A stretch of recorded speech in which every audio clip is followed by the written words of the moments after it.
Welcome to Projection Reflection. I'm your host Coordinato, and today we are reviewing the newest film in the Rocky franchise, Creed 2. And this film, can I just say, very good. But let me get with the little details. Released November 21st, 2018. I'm sorry this review is coming out so late. I just recently saw the film. I wish I would have saw it when it came out, but I ended up seeing, Crimes of Grindelwald that day. So, sorry. I mean, no, I didn't see it that day, but, I was just late seeing it, so I'm sorry. It was directed by Stephen Caple Jr., who, I think this is his first, big budget film. I believe he directed a film called The Land, and he directed two episodes of the TV show Grownish, so he's a very early on director. And I thought he did a decent job, because the guy who directed the first Creed film was Ryan Coogler, who ended up directing Black Panther, which also starred Michael B. Jordan. And I wasn't quite sure if this new director was going to bring the same heart and power that Ryan Coogler brought to the first film, but he seemed to do a pretty good job. The cast of the film, of course, Michael B. Jordan as Adonis Creed, Sylvester Stallone as Rocky Balboa, Tessa Thompson as Bianca Taylor, Adonis Creed's girlfriend, Dolph Lundgren as Ivan Drago, reprising his role from Rocky IV, I hope I'm not butchering this name, Florian Montuno, I cannot pronounce this guy's last name for the life of me. He plays Victor Drago.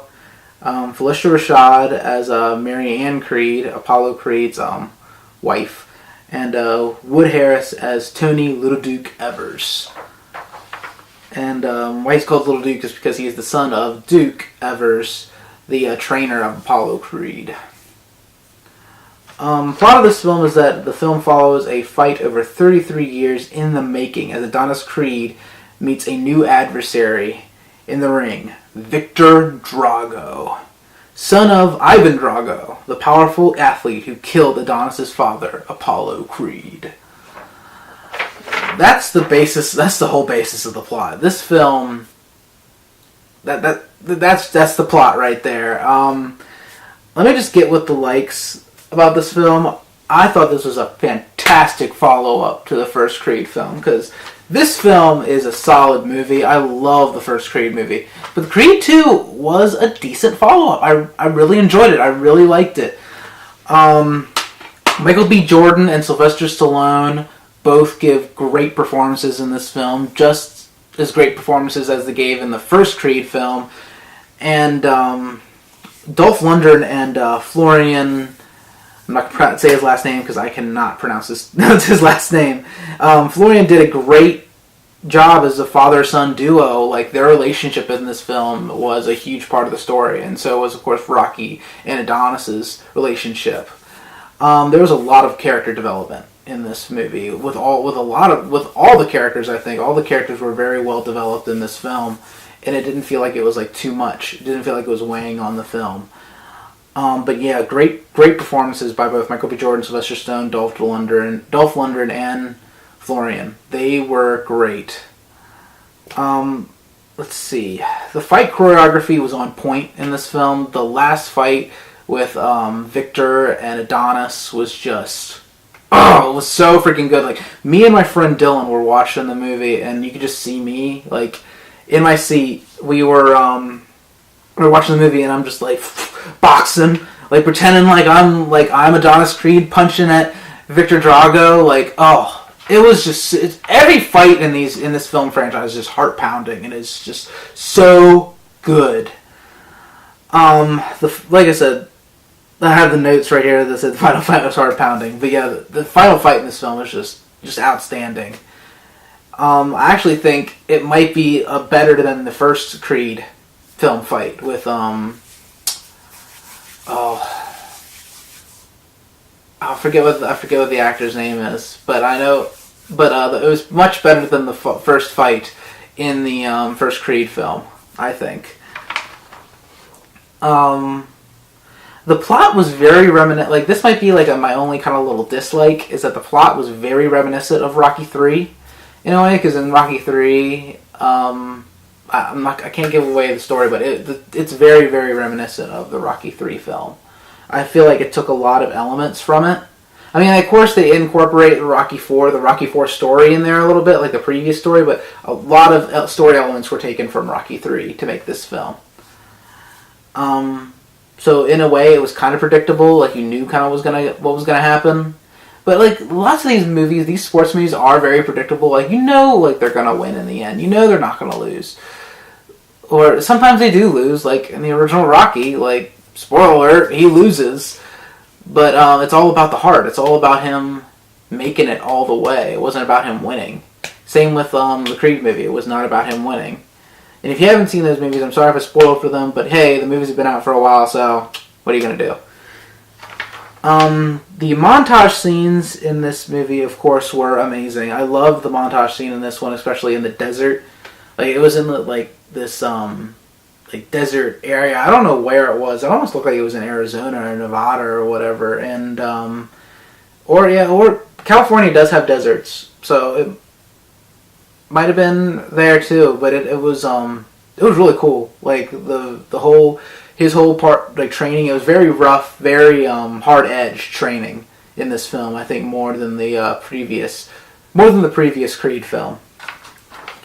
Rocky finally officially passes the torch in this film. Like, he kind of passes the torch in the first Creed film. Like, I feel like when they walked up the stairs together, like, that was definitely a passing of the torch, like in the first film. But I feel like in this film, because like Rocky's kind of like used to stepping back in this film, and he's making it all about Adonis, and even Sylvester Stallone himself is actually retiring the Rocky character. He's no longer going to play the Rocky character. He said there are no longer any more Rocky stories to tell, but there are plenty more Apollo Creed stories to tell. So who knows what might be in the future for Apollo Creed? No, not Apollo Creed. What am I saying? Adonis Creed.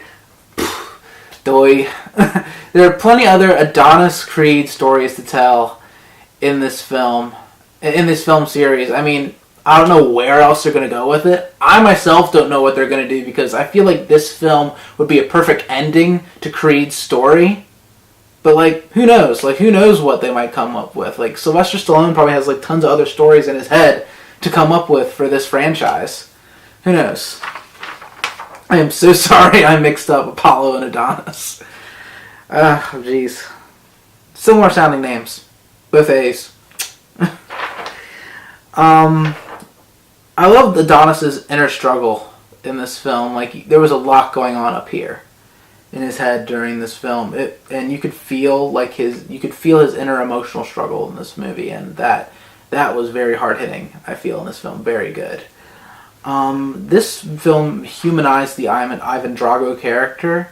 I gotta point out a scene here. There was a scene where Ivan Drago goes to the restaurant, of course, that Rocky owns, and they have like this, talk to talk together, and it is just intense. It was cool seeing those two characters together again.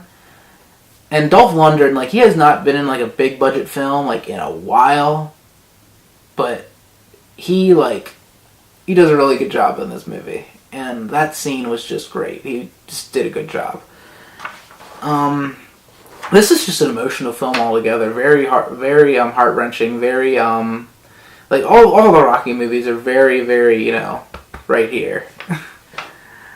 Another thing I gotta notice is the film did have a decent musical score, and I liked of course, the rap music that went along with the score.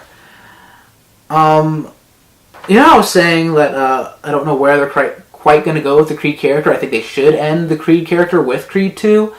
I feel that they should do a prequel film next. I feel that they should make a movie about Rocky's mentor, Mickey Goldmill. If you don't remember him, he's the character played by Burgess Meredith in the first 3 Rocky films. He does make an appearance in Rocky 5. It's like a flashback scene.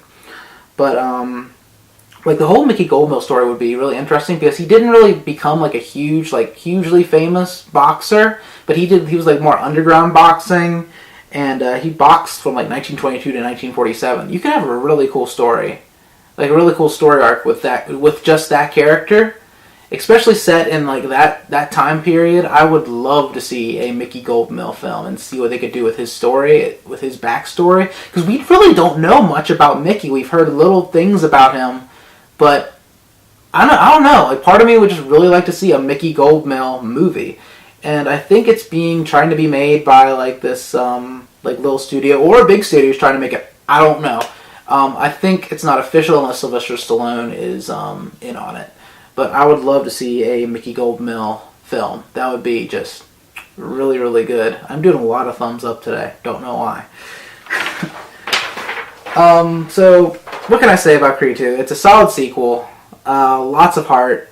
Great performances. Great fights. Great montages. And great music. This is a solid sequel to the first Creed. And it is a great part of the Rocky franchise. And I give this film a 5 out of 5. I don't know if I'm just too hyped about the film, but no.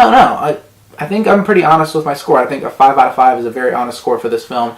It is a very good film, and I highly recommend you go see it. You will automatically love it. And if you don't love it, sorry. Maybe it's just not your cup of tea. I highly recommend, of course, if you see Creed 2, I highly recommend you watch the Rocky films. Of course, watch Rocky 2, Rocky 3, Rocky 4, Rocky 5, Rocky Balboa, which is excellent, Creed, and if you're looking for a little bit of science fiction and boxing, I highly recommend Real Steel, too. Real Steel is a very good boxing film, so check that out. So yeah, hope you guys like the review, and I'll catch you later. BAM! I would go to war.